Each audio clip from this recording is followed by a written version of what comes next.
Originally, what we knew from even a few weeks ago, even more than a month ago, was the presentation of Blizzard of what was going to be available in 11.2, and you see right there at the bottom right, Tazavesh hard mode, experience an all new hard mode for the Tazavesh Megadungeon, and that was about it.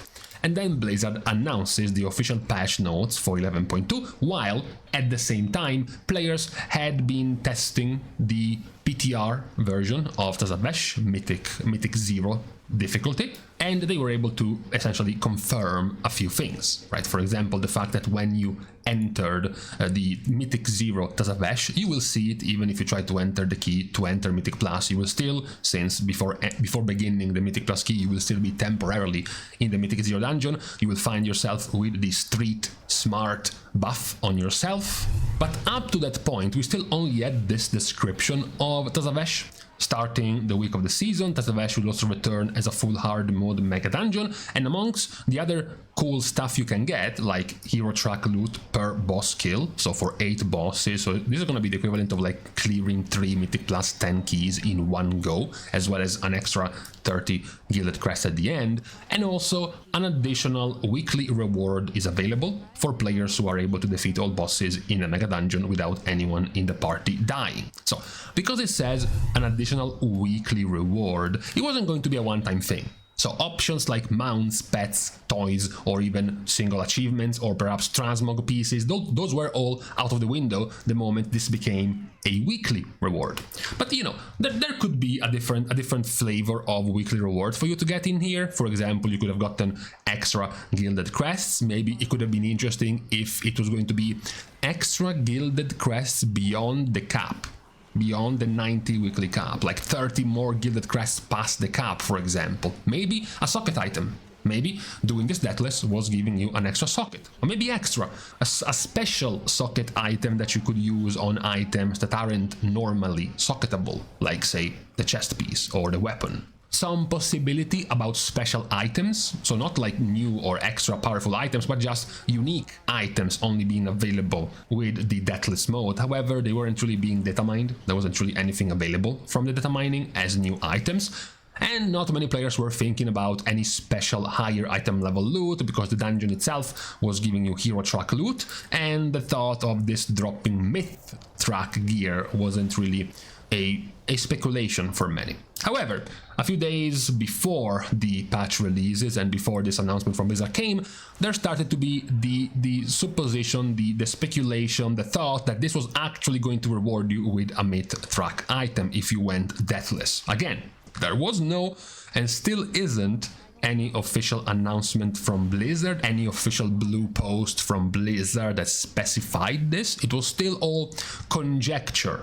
Then, of course, many players went on and started trying this, as you can see from these clips. Preheat and his gang of friends, and then Yoda and his gang of friends went on to try this Deathless mode, and as you can see from here, you did actually get to loot a myth track item from the end chest if you complete a Mythic 0 Deathless run. So essentially it now seems to be all but confirmed that Tazavesh will indeed reward you with an extra myth track item per week, once per character if you completed Deathless. Now, there are a few anti-cheese mechanics in here. As I said, when you enter the dungeon, you do get the buff, which will track whether or not you and the members of your party have died yet. So obviously, if anyone dies while you are inside the dungeon with them, then your buff is also gone. Your chance at getting the myth track item is also gone.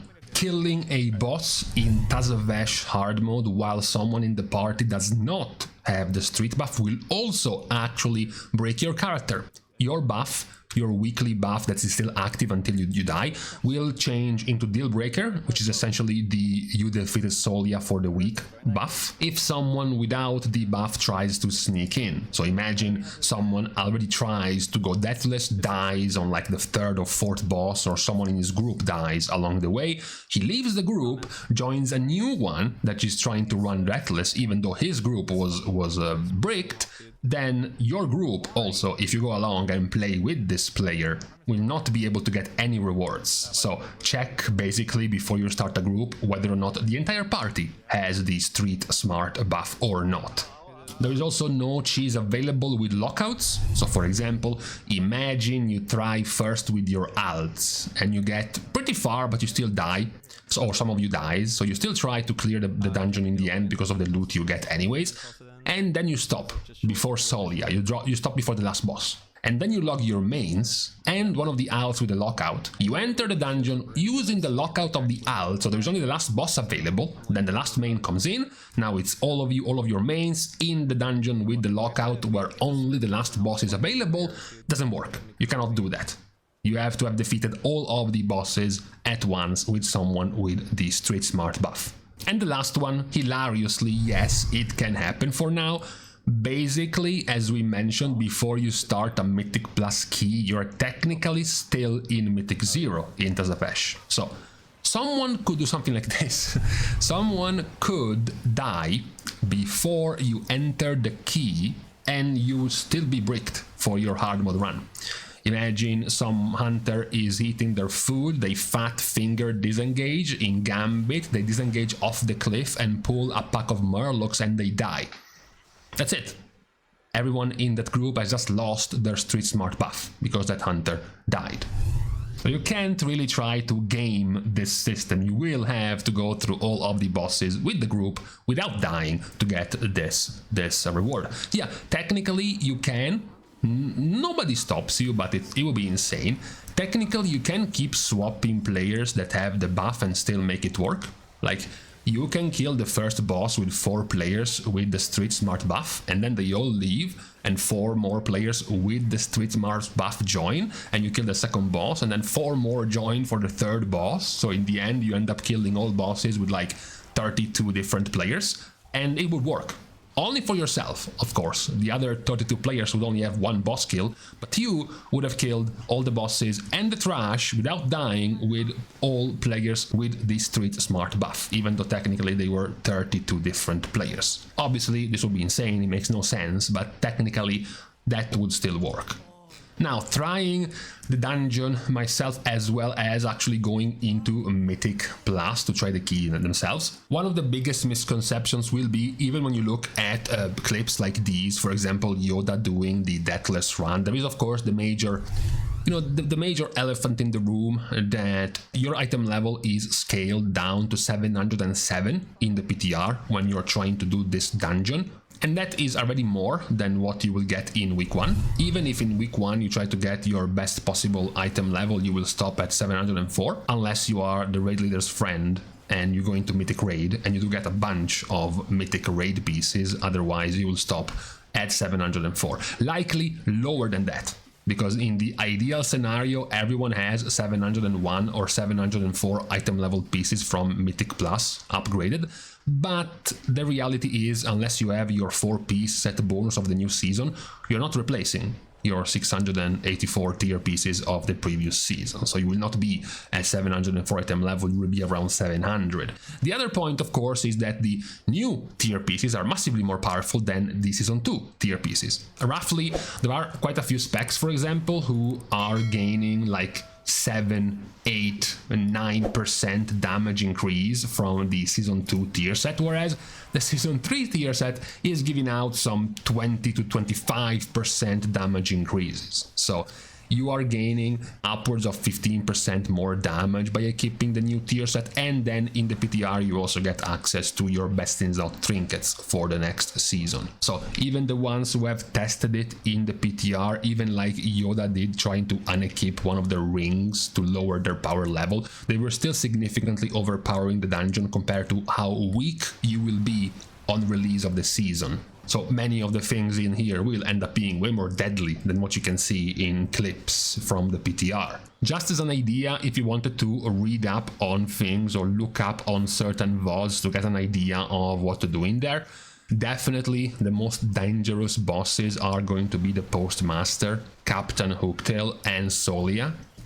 Honestly, most of the other bosses are reasonably harmless. They do have one-shot mechanics. Those are of course the most dangerous ones, because It's not about taking less damage, using defenses or whatnot. You just die if you fail them. Those are dangerous, but in terms of dangerous mechanics that you actually have to play cleanly, Scrapmaster in Streets and then Hooktail and Solia in Gambit are the more dangerous ones, as well as I guess Hilbrande in Gambit. So I guess all of the Gambit bosses.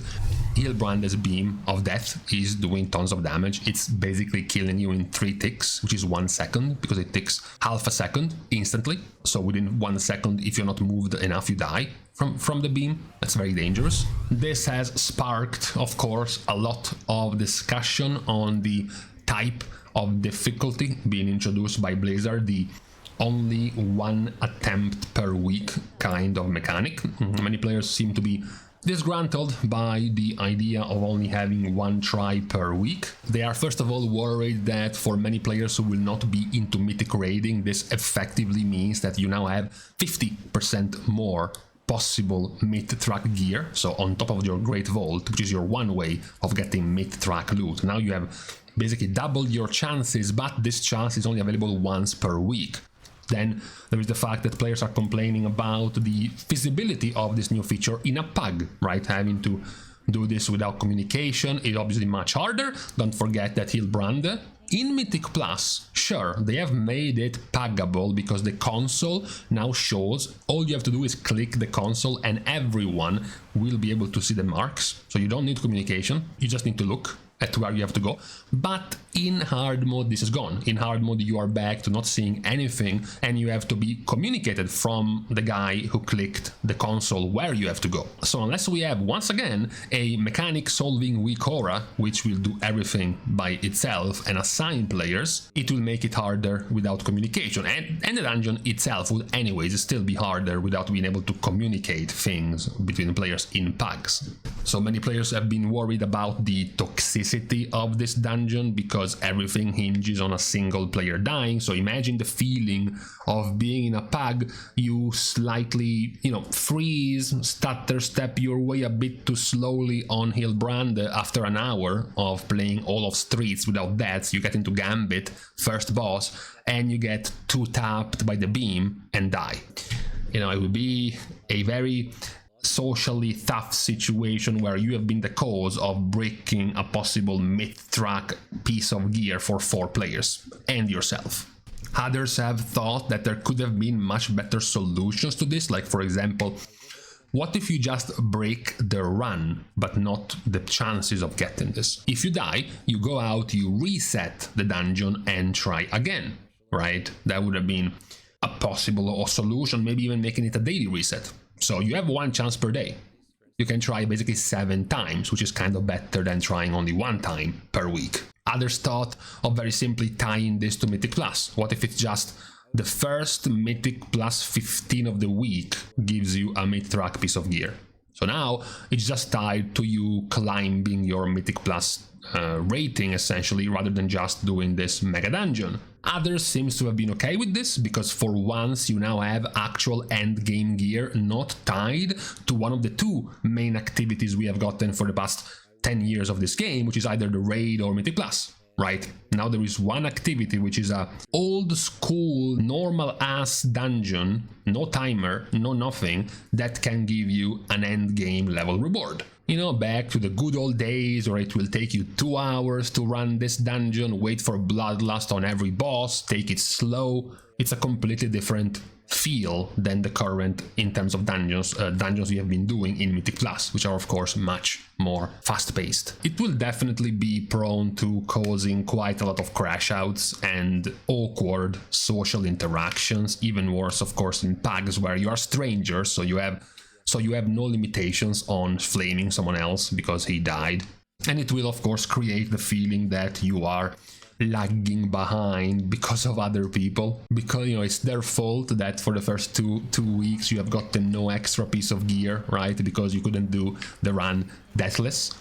If there is though one limiting factor to this dungeon, is that at the end of the day the hard mode of Tazavesh, it is still tied to being a +10.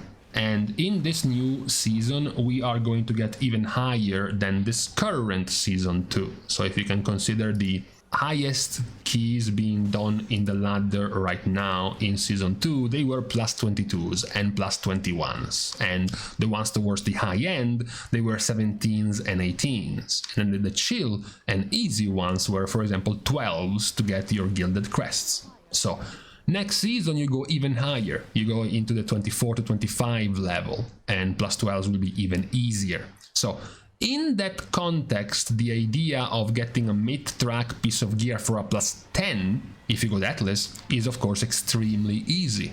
Every week that goes by, it gets easier and easier.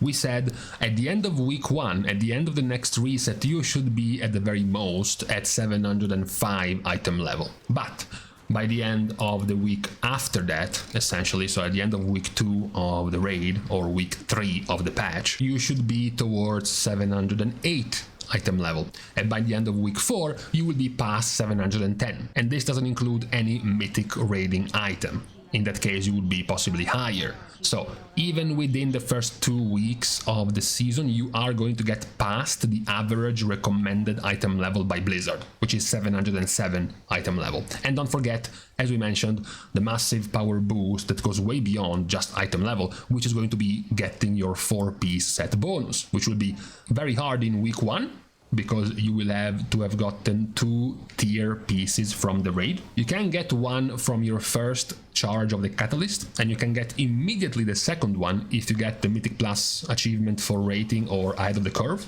to get your second catalyst charge, but you still need 2 tier pieces from the raid in week 1, so it's very hard. But in week 2, then it will be much easier. You have a second chance at clearing normal and heroic raid to get more tokens, more tier tokens, and finish your 4-piece set bonus. So by the time week 2 comes by, you are already passing the average item level suggested for the dungeon, and you have your 4-piece. So from that point onwards, it only gets easier and easier. You only get more and more gear. So yes, it will be quite brutal on week 1, and the chances of player clearing this on week 1 is low, but still, you know, the idea that this will create a gulf between players because of the amount of mid-track gear players will be able to get compared to others is definitely blown out of proportion, because the only really tough part of the Megadungeon to go Deathless is going to be in week 1. By week 2, it will get drastically easier.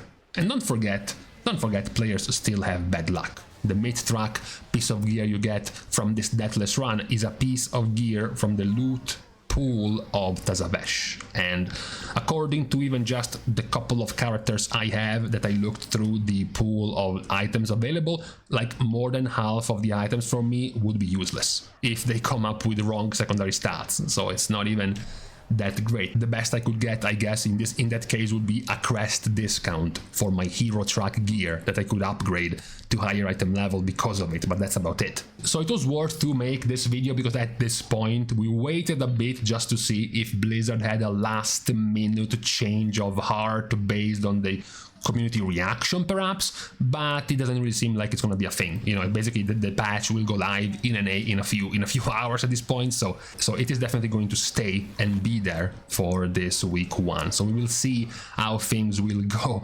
especially at the end of week 1, and how many players have attempted it, how many have been successful. But for now, I guess all you have left to do if you want to attempt this is to read up, study up, watch the VODs. Even still, technically, you can go on the PTR and test it yourself in Mythic 0 to check out the dungeon before attempting it. But for today though, on this Monday, on the beginning of this new week, we can now leave each other. We're starting the goodbyes by thanking everyone for having watched the video, together with, of course, everyone else who's been supporting completely for free by liking and commenting down below, as well as subscribing to the channel itself. Now, with these useless things out of the way, thank you guys again for watching. See you guys tomorrow, and in the meantime, I really need to fix my sleep schedule. If I'm supposed to wake up in the morning to play all day on Wednesday, we are definitely a few hours off the mark right now.